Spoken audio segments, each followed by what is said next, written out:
Praise the lord. దేవుని పరిశుద్ధ నామమునకు మహిమ కలుగునుగాక. BCE biblical Christian education, educating for eternity. పిల్లరా, ఈ ఛానల్కు మిమ్మల్ని ప్రేమపూర్వకంగా ఆహ్వానిస్తున్నాం. ఈ ఛానల్ ద్వారా మీరు ఎంతగానో ఆశీర్వదించబడుతున్నారని నేను నమ్ముచున్నాను. పిల్లరా, ఇంతవరకు మనము థియాలజీ, దైవశాస్త్రానికి సంబంధించిన ఒక సబ్జెక్ట్ని మనము నేర్చుకుంటూ ఉన్నాం. అదే రీతిగా బైబిల్ సర్వే అనే మరొక సబ్జెక్ట్ని కూడా మనం నేర్చుకుంటూ ఉన్నాం. ఈ బైబిల్ సర్వే ద్వారా మనము ఈ యొక్క 66 పుస్తకాలు నేర్చుకుంటూ ఉన్నాం. ఈ 66 పుస్తకాలలో మొదటి 2 పుస్తకాలు మనము ఇంతవరకు నేర్చుకున్నాం. ఆది కాండమును గూర్చి, అలాగే నిర్గమకాండమును గూర్చి నేర్చుకుని ఉన్నాం. ఇప్పుడు మనము పరిశుద్ధ గ్రంథంలోని 3వ పుస్తకాన్ని మనము నేర్చుకోబోతున్నాం. ద బుక్ ఆఫ్ లెవిటికస్, లేవియా కాండము.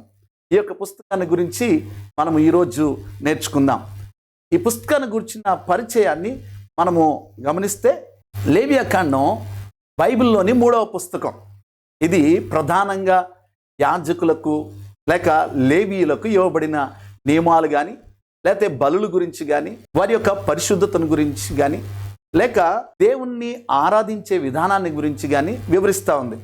ఇది ఇశ్రాయేలీయులు సీనాయి పర్వతం దగ్గర ఉండగా దేవుడు మోషేకు ఇచ్చిన ఆజ్ఞలను ఇందులో సూచిస్తూ ఉంది. ఈ పుస్తకంలో మనం చూస్తే పాపము నుండి ఏ రీతిగా పరిశుద్ధపరచబడి దేవునితో సంబంధాన్ని కొనసాగించాలో దానికి సంబంధించిన మార్గాలను ఈ పుస్తకంలో మనకి సూచిస్తూ ఉంది. ప్రియులరా, పరిశుద్ధ గ్రంథంలోని మొదటి 5 పుస్తకాలు దైవజనుడైన మోషే ద్వారా రాయబడినవని మనము నేర్చుకుంటూ ఉన్నాం. ఈ 5 పుస్తకాలలో మొదటిది ఆది కాండం, రెండవది నిర్గమకాండం, మూడవది లేవియా కాండం. కాబట్టి ఈ లేవియా కాండం యొక్క గ్రంథకర్త కూడా దైవజనుడైన మోషే అని మనకి తెలియపరచబడుతూ ఉంది.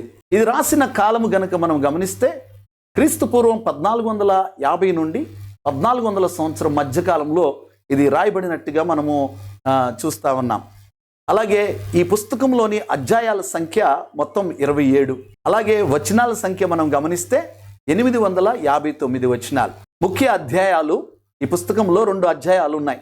మొదటిది 16వ అధ్యాయము, రెండవది 19వ అధ్యాయం. ఈ 2 అధ్యాయాలు కూడా ముఖ్యమైన అధ్యాయాలుగా ఉంటా ఉన్నాయి. అలాగే ఈ పుస్తకంలోని ముఖ్య వచనం 19వ అధ్యాయము 2వ వచనాన్ని ముఖ్య వచనంగా పేర్కొనడం జరిగింది. ముందుగా ముఖ్య అధ్యాయాలు మనం చూద్దాం. ఈ ముఖ్య అధ్యాయాలు 16వ అధ్యాయం అని, 19వ అధ్యాయం అని, ఈ 2 అధ్యాయాలు ముఖ్య అధ్యాయాలుగా ఉంటా ఉన్నాయి. 16వ అధ్యాయంలో ప్రాయశ్చిత్తార్థ దినమును గురించిన ప్రాముఖ్యత వివరించబడుతూ ఉంది. అలాగే 19వ అధ్యాయంలో పరిశుద్ధతను గురించిన ప్రాముఖ్యతను వివరిస్తూ ఉంది. అందుకే ఈ 2 అధ్యాయాలు కూడా ముఖ్య అధ్యాయాలుగా పేర్కొనబడ్డాయి. ముఖ్య వచనం సంగతికి వస్తే లేవియా కాండం 19వ అధ్యాయము 2వ వచనాన్ని ముఖ్య వచనంగా పేర్కొనబడింది. ఎందుకనంటే ఆ లేఖనంలో ఉన్న ఆ వచనాన్ని గనక మనం గమనిస్తే, మీరు పరిశుద్ధులై ఉండవలను, ఎలయనగా మీ దేవుడినైన యెహోవానగు నేను పరిశుద్ధుడినై ఉన్నాను. కాబట్టి ఇది ముఖ్య వచనంగా మనం చూస్తా ఉన్నాం. ముఖ్య అంశాన్ని మనము గమనించినట్లయితే పరిశుద్ధత అనేది ముఖ్య అంశముగా పేర్కొనబడింది. ఎందుకనంటే దేవుని పరిశుద్ధత గురించి, అలాగే వారు బలులు అర్పించాలంటే పరిశుద్ధమైన బలులు అర్పించాలని, అలాగే పరిశుద్ధమైన దినములను గురించి, యాజకులు కలిగి ఉండవలసిన పరిశుద్ధతను గురించి, సమాజములో కలిగి ఉండవలసిన పరిశుద్ధతను గురించి వంటి ముఖ్య అంశాలను ఈ యొక్క గ్రంథం వివరిస్తూ ఉంది.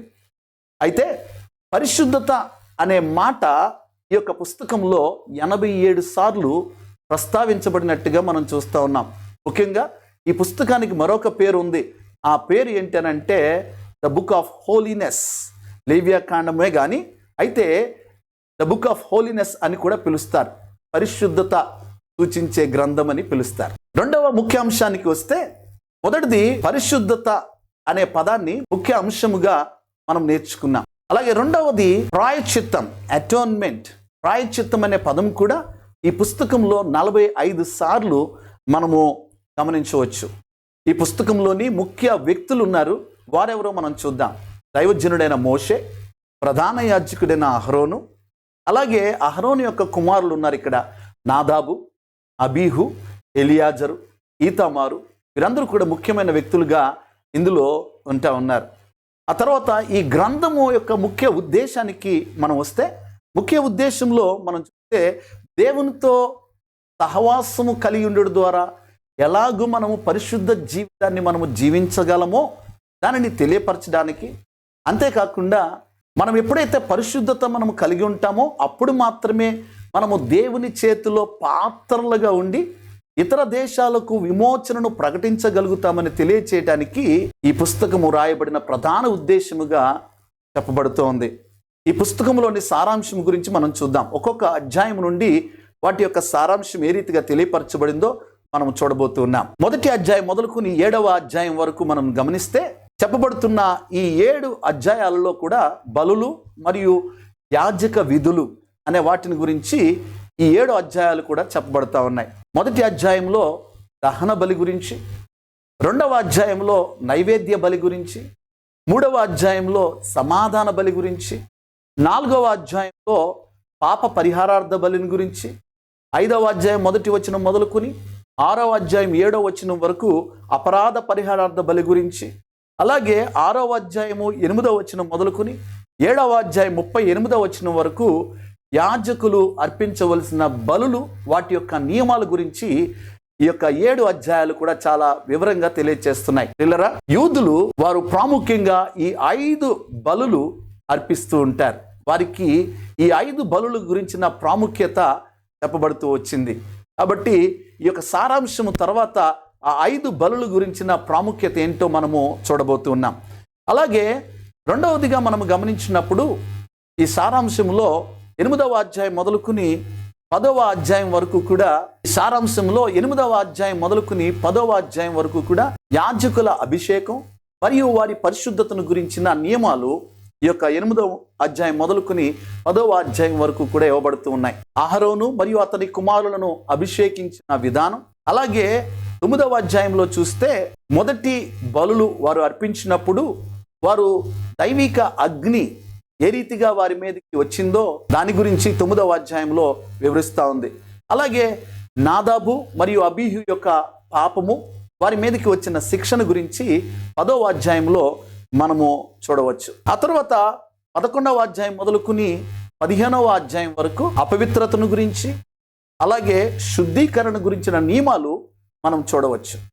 అంటే శుద్ధమైన జంతువులు అలాగే అశుద్ధ జంతువులు ఏమేమై ఉన్నాయి అనే దాని గురించిన వివరణ 11వ అధ్యాయంలో మనం చూడవచ్చు. ప్రసవించిన స్త్రీలు ఏ రీతిగా పరిశుద్ధత కలిగి ఉండాలో 12వ అధ్యాయంలో మనం చూస్తా ఉన్నాం. 13 నుంచి 14 అధ్యాయాలు కుష్ఠరోగము మరియు దాని యొక్క శుద్ధతను గురించిన వివరాలు రాయబడుతూ వచ్చాయి. 15వ అధ్యాయంలో శరీర స్రావాలు వాటి యొక్క పరిశుద్ధతను గురించి ఏ రీతిగా పవిత్రపరచబడాలో, ఏ రీతిగా పవిత్రులై ఉండాలో ఆ అధ్యాయంలో మనం చూస్తా ఉన్నాం. అలాగే 16వ అధ్యాయం గమనిస్తే ప్రాయచిత్తార్థ దినము గురించి వివరిస్తూ ఉంది. అలాగే మనము 17వ అధ్యాయం మొదలుకుని 22వ అధ్యాయం వరకు మనము గమనిస్తే అక్కడ పరిశుద్ధ జీవితానికి సంబంధించిన నియమ నిబంధనలు ఇవ్వబడతా ఉన్నాయి. దాంట్లో భాగంగా రక్తము మరియు మాంసము వాటి యొక్క భక్షణను గురించి నా నియమాలు 17వ అధ్యాయంలో వివరంగా చెప్తూ వచ్చారు. అలాగే 18వ అధ్యాయాన్ని కనుక మనం గమనిస్తే కలిగి ఉండవలసిన నైతికత మరియు లైంగిక జీవితాన్ని గురించిన నియమాలు ఆ అధ్యాయంలో మనం చూస్తా ఉన్నాం. 19వ అధ్యాయం మొదలుకుని 20వ అధ్యాయం వరకు మనం చూస్తే శాసనాలు మరియు చట్టాల గురించి వివరించబడుతూ ఉంది. 21వ అధ్యాయం మొదలుకుని 22వ అధ్యాయం వరకు మనం చూస్తే యాజకులు కలిగి ఉండవలసిన పరిశుద్ధత మరియు వాటికి సంబంధించిన నియమ నిబంధనలు ఆ అధ్యాయంలో మనం గమనిస్తా ఉన్నాం. మనము 23వ అధ్యాయం మొదలుకుని 24వ అధ్యాయం వరకు మనం గమనిస్తే పండుగలు మరియు పవిత్రమైన కాలాల గురించి చాలా స్పష్టంగా వివరిస్తా ఉన్నాడు. ఈ అధ్యాయాలలో పస్కా పండుగను గురించి, అలాగే పులియని రొట్టెల పండుగ గురించి, ప్రథమ ఫలాల పండుగల గురించి, పెంతెకోస్తు పండుగల గురించి, శృంగధ్వనుల పండుగను గురించి, ప్రాయచిత్తార్థ పండుగను గురించి, పర్ణశాలల పండుగను గురించి ఈ యొక్క అధ్యాయాలలో చాలా వివరంగా చెప్పబడ్డట్టుగా మనము గమనిస్తూ ఉన్నాం. ఆ తర్వాత 25వ అధ్యాయాన్ని కనుక మనం గమనిస్తే మహోత్సవ సంవత్సరం, ప్రతి 49 సంవత్సరాల తర్వాత యూదులు జరుపుకునే ఈ మహోత్సవ సంవత్సరం అనగా 50వ సంవత్సరమున వారు మహోత్సవ సంవత్సరముగా జరుపుకుంటారు. దానిని గురించిన వివరణ ఈ 25వ అధ్యాయంలో పూర్తిగా వివరించబడింది. ఆ తర్వాత 26వ అధ్యాయాన్ని మనం గమనిస్తే దానిలో ఆశీర్వాదాలు మరియు శాపాల గురించిన వివరణ, అంటే దేవుని యొక్క ఆజ్ఞలను పాటిస్తే ఎటువంటి ఆశీర్వాదాలు పొందుకుంటామో, అలాగే దేవుని యొక్క ఆజ్ఞలను పాటించకుండా అవిధేయత చూపిస్తే ఏ రీతిగా శాపాలు వస్తాయో ఈ 26వ అధ్యాయంలో చెప్పబడుతూ ఉన్నాయి. ఆ తర్వాత 27వ అధ్యాయాన్ని కనుక మనం గమనించినప్పుడు ప్రతిష్ఠిత అర్పణలు అలాగే దశమ భాగముల గురించిన వివరణ ఈ 27వ అధ్యాయంలో మనకి ఇవ్వబడుతూ వచ్చింది. ఇంతవరకు కూడా మనము ఈ 27 అధ్యాయాల గురించిన సారాంశం ఏంటో మనం గమనించాం. ఆ అధ్యాయాల్లో చెప్పబడిన ముఖ్యమైన విషయాలు బలులను గురించి అలాగే పండుగలను గురించి మనం వివరంగా తెలుసుకోబోతున్నాం. మొదటిగా ప్రాముఖ్యమైన బలులు, వాటి యొక్క ఆత్మీయ అర్థాలేంటో మనము చూద్దాం. పిల్లరా, యూదులకు ప్రాముఖ్యమైన బలులుగా 5 బలులు పేర్కొనబడ్డాయి. అవి ఏదనగా, ఒకటి దహన బలి. ఈ యొక్క దహన బలి గురించి లేవ్యాకాండము 1వ అధ్యాయంలో వివరంగా చెప్పబడింది. వారు ఎందుకు ఈ దహన బలి అర్పించాలో, ఏమేమి అర్పించాలో ఆ యొక్క లేఖనాలలో మనం చూస్తూ ఉన్నాం. అయితే దీని యొక్క ఆత్మీయ అర్థాన్ని కనుక మనం చూస్తే సంపూర్ణ సమర్పణను తెలియచేస్తుంది. అంతేకాదు, ఇది యేసుక్రీస్తు ప్రభువారి యొక్క త్యాగాన్ని గుర్తు చేస్తుంది. మరియు మన జీవితాలను కూడా దేవునికి సంపూర్ణంగా అర్పించాలనే పిలుపును కూడా ఈ యొక్క దహన బలి సూచిస్తున్నట్టుగా మనం నేర్చుకుంటూ ఉన్నాం. అలాగే 2వ బలిని గురించి మనం గమనిస్తే నైవేద్య బలి. ఇది 2వ అధ్యాయంలో పేర్కొనబడింది. నైవేద్య బలిగా వారు కృతజ్ఞతతో వారు దేవుని యొక్క సన్నిధికి ఈ బలిని తీసుకుని వస్తారు. బలిని అర్పిస్తున్నప్పుడు వారు ఏమేమి అర్పించాలో కృతజ్ఞతగా ఈ 2వ అధ్యాయంలో పేర్కొనబడ్డాయి. అయితే ఈ బలి యేసుక్రీస్తు ప్రభువారి యొక్క పరిపూర్ణత్వాన్ని అలాగే ఆయన యొక్క సంపూర్ణమైన జీవితాన్ని తెలియచేస్తూ ఉంది. మనము కూడా పరిపూర్ణత కలిగి ఆయన మార్గములో నడవాలని ఈ యొక్క బలి ఆత్మీయ అర్థాన్ని తెలియచేస్తూ ఉంది. 3వ బలి, దాని యొక్క ఆత్మీయ అర్థం ఏంటో మనం చూద్దాం. ఇది సమాధాన బలి. ఇది 3వ అధ్యాయంలో దీని గురించిన వివరణ ఇవ్వబడింది.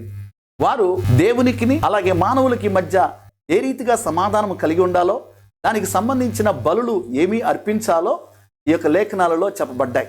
అయితే దీని యొక్క ఆత్మీయ అర్థాన్ని చూస్తే ఈ బలి యేసుక్రీస్తు ప్రభువారు సిలువలో మరణించి దేవునికిని మానవునికి మధ్య ఉన్న అగాధాన్ని తొలగించి సమాధానాన్ని కలిగి చేయడాన్ని సూచిస్తా ఉంది. మనము సమాజంలో సమాధాన వార్తను ప్రకటించవలసిన వారమై ఉన్నాం. దేవునితో మనం సమాధానం కలిగి ఉన్నప్పుడు మాత్రమే అలాగునా చేయగలుగుతాం. 4వ బలికి సంబంధించి మనం చూస్తే పాప పరిహారార్థ బలి. ఇది 4వ అధ్యాయంలో చెప్పబడింది. అయితే వారు వారి యొక్క పాపములను బట్టి ఎటువంటి బలులు తీసుకుని రావాలనేది వివరంగా ఆ యొక్క లేఖనాలలో చెప్పబడుతూ వచ్చింది. అయితే ఈ పాప పరిహారార్థ బలి అనేది పశ్చాత్తాపము మరియు క్షమాపణ, అంటే దేవునితో వారి యొక్క సంబంధాన్ని తిరిగి పునరుద్ధరించుకోవడాన్ని సూచిస్తాం. ఇది క్రైస్తవ ఆధ్యాత్మికతలో యేసు శిలువ బలికి గుర్తుగా ఉన్నట్టుగా మనం చూస్తా ఉన్నాం. ప్రియులారా, మనము కూడా మన పాపమును బట్టి దేవుని దగ్గరికి వచ్చి ఆయన శిలువలో కార్చిన పరిశుద్ధమైన రక్తములో కడగబడి మనము పవిత్రపరచబడవలసిన వారమై ఉన్నామని ఈ యొక్క బలి ద్వారా మనం నేర్చుకుంటూ ఉన్నాం. అలాగే దేవునితోనూ అలాగే తోటి వారితోనూ మనము సమాధానము కలిగి ఉండాలని ఈ బలి మనకు నేర్పిస్తా ఉంది. 5వ బలి గురించి మనము గమనించినట్లయితే అపరాధ పరిహారార్థ బలి. ఈ యొక్క బలిని గురించి 5వ అధ్యాయం 1వ వచనం మొదలుకుని 6వ అధ్యాయం 7వ వచనం వరకు తెలియచేయబడుతుంది. వారు తెలిసి చేసిన తెలియక చేసిన ఆ పాపములను బట్టి వారు ఈ బలిని అర్పించాలి. ఈ బలిని అర్పించడానికి వారు ఏమేమి తీసుకుని రావాలో కూడా ఈ 5వ అధ్యాయము అలాగే 6వ అధ్యాయం 7వ వచనం వరకు కూడా తెలియచేయబడుతూ ఉంది. అయితే మనము కూడా తెలిసి చేసిన తెలియక చేసిన అది పాపమే. తెలిసి చేసిన పాపములు అలాగే తెలియక చేసిన పాపములకు కూడా క్షమాపణ అవసరమై ఉందనేది ఈ బలి ద్వారా మనం తెలుసుకుంటూ ఉన్నాం. అలాగే ఈ బలి యేసుక్రీస్తు ప్రభువారు సమస్త పాపముల నిమిత్తమై శిలువ మీద బలియాగం అవడాన్ని సూచిస్తూ ఉంది. కాబట్టి ప్రియులరా, ఈ బలులు వాటి యొక్క ఆత్మీయ అర్థాల గురించి ఇంతవరకు మనము తెలుసుకుని ఉన్నాం. అయితే ఇప్పుడు 2వ ప్రాముఖ్యమైన విషయం ఏంటి అని అంటే, యూదులు చేయవలసిన పండుగలు, వాటి యొక్క అర్థాల గురించి మనం తెలుసుకోబోతున్నాం. యూదుల ప్రాముఖ్యమైన పండుగలు, వాటి యొక్క ఆత్మీయ అర్థాలు. యూదులకు ప్రత్యేకంగా 7 పండుగలు వారు ఆచరించాలని వారికి ఆజ్ఞాపించబడింది. ఆ పండుగలలో మొదటి పండుగ పస్కా పండుగ. పిల్లరా, ఈ పస్కా పండుగ అనేది యూదుల యొక్క ప్రధాన పండుగ. ఇది ఐగుప్తు బానిసత్వం నుండి వారి విముక్తిని జ్ఞాపకం చేసుకుంటూ వారు ఈ పండుగను వారు ఆచరిస్తారు. ఈ పండుగ సర్వమానవాళి యొక్క పాపముల నుండి విడిపించుటకు, వారికి రక్షణ అనుగ్రహించుటకు యేసుక్రీస్తు ప్రభువారు కల్వరి శిలువలో చేసిన బలియాగాన్ని సూచిస్తూ ఉంది. కాబట్టి యేసుక్రీస్తు ప్రభువారు కల్వరి శిలువలో దేవ గొర్రె పిల్లగా బలియాగం అయ్యి మనకి రక్షణ అనుగ్రహించాడు.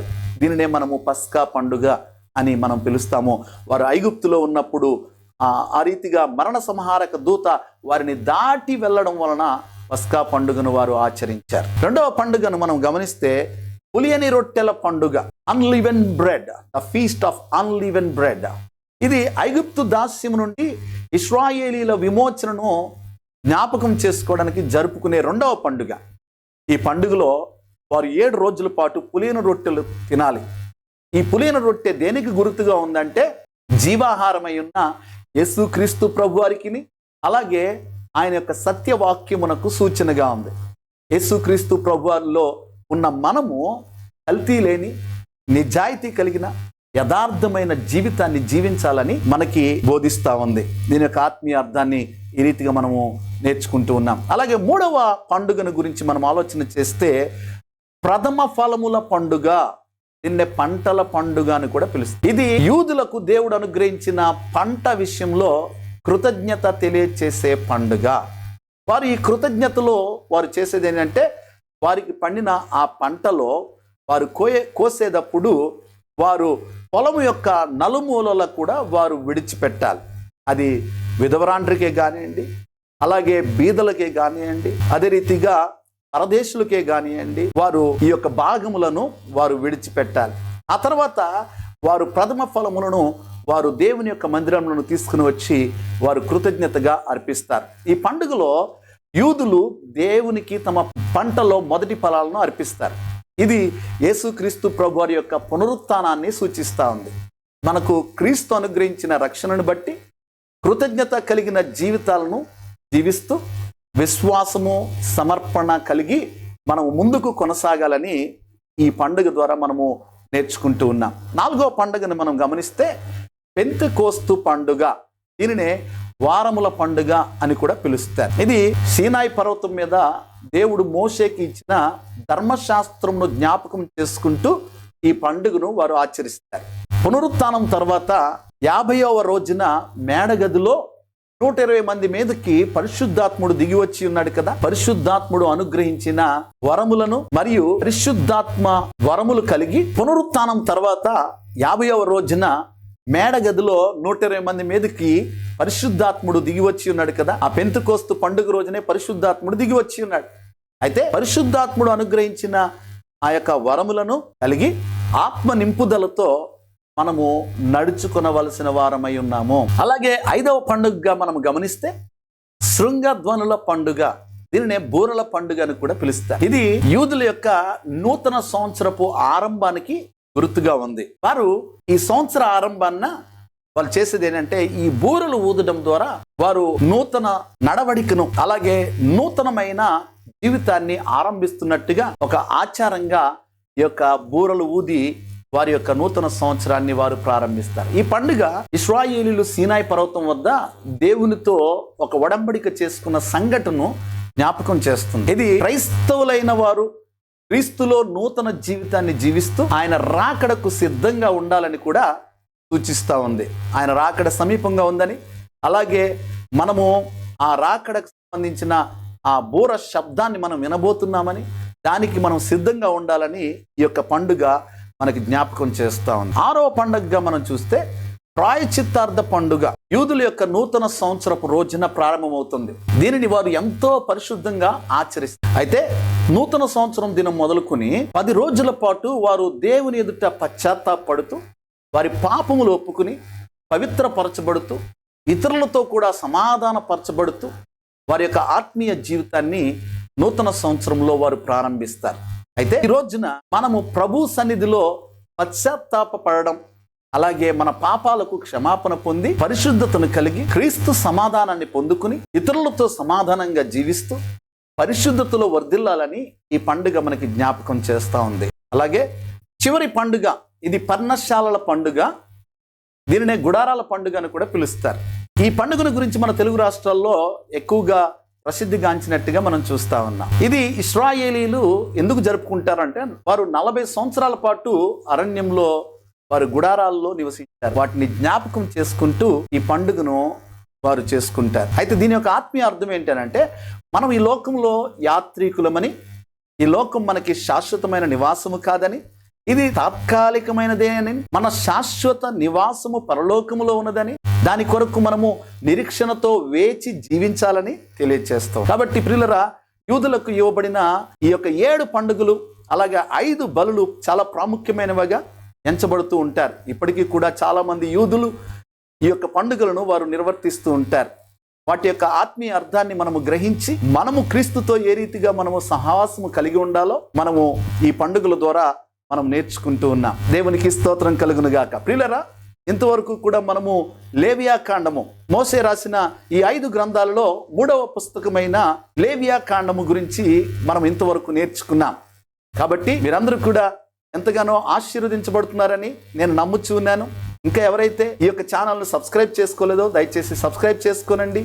అలాగే మీరు ఇతరులకు ఆశీర్వాదకరంగా ఉండినట్లు మీరు పరిచయం చేయండి ఇతరులకు, అలాగే వారికి షేర్ చేయండి. మీకు ఏదైనా ప్రశ్నలు ఉంటే మీరు కమెంట్ రూపంలో తెలియచేయాలని ప్రభు పేరట మనం చేస్తున్నాను. Stay tune. మరొక పుస్తకంతో మీ మధ్యకు వస్తాను. దేవుడు మిమ్మల్ని దీవించును గాక. ఆమేన్.